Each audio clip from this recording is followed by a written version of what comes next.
Tax ಸಡಿಲಿಕೆ ಮಾಡಬೇಕು ಅನ್ನೋ ಚಿಂತನೆಯಲ್ಲಿ ಸಿದ್ದರಾಮಯ್ಯ ಸರ್ಕಾರ ಇದೆಯಾ ಅನ್ನುವಂತಹ ಪ್ರಶ್ನೆ ಹಾಗೂ ಕುತೂಹಲ ಉದ್ಭವಿಸಿದೆ. ಜನ ಎಷ್ಟು ಬಿಲ್ಡಿಂಗ್ ಕಟ್ಟಿದ್ದಾರೋ ಅದಕ್ಕೆ ಟ್ಯಾಕ್ಸ್ ಕಟ್ಟಬೇಕು.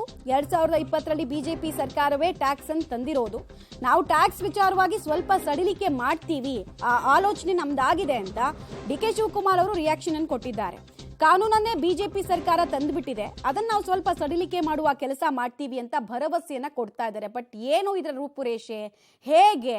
ಬಿಕಾಸ್ ಪ್ರಾಪರ್ಟಿ ಟ್ಯಾಕ್ಸ್ ಈಗಾಗಲೇ ಎಷ್ಟೊಂದು ಕಡೆ ಡ್ಯೂ ಇರೋದ್ರ ಬಗ್ಗೆ ಬಿಬಿಎಂಪಿನೂ ಹೇಳ್ಕೊಂಡಿದೆ. ಇಂಥ ಸಂದರ್ಭದಲ್ಲಿ ಇಂಥ ಸ್ಟೇಟ್ಮೆಂಟ್.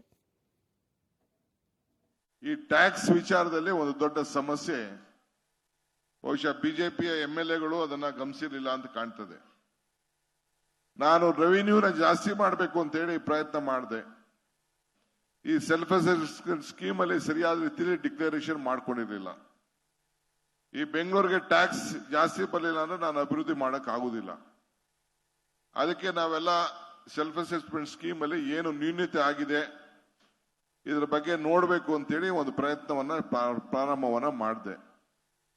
ಅಲ್ಲಿ ನೋಡಿದ್ರೆ 2020 ಏನು ಬಿಬಿಎಂಪಿ ಆಕ್ಟ್ ಮಾಡಿದ್ದಾರೆ ಬಿಜೆಪಿ ಸರ್ಕಾರ, ಆ ಸಂದರ್ಭದಲ್ಲಿ ಕೆಲವು ನ್ಯೂನ್ಯತೆಯಿಂದ ಜಾಸ್ತಿ ಟ್ಯಾಕ್ಸು ಪೆನಾಲ್ಟಿ ಆಗಿದೆ.